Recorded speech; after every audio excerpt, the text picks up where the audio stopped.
خانہ کعبہ کی افطاری۔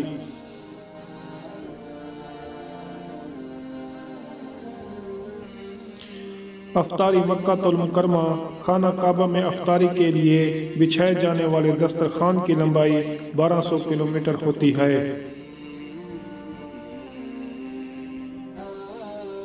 یہ حرم کی جگہ بچھایا جاتا ہے، اس پر روزانہ 12 لاکھ روزے دار افطاری کرتے ہیں۔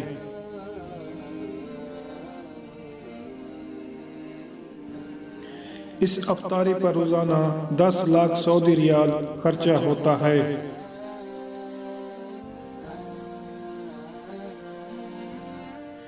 یہ دنیا کی سب سے بڑی افطاری 10 منٹ میں سمیٹ لی جاتی ہے اور فرش کو دھو لیا جاتا ہے۔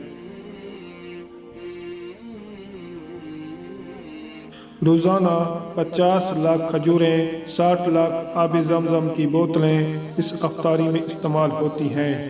سبحان اللہ۔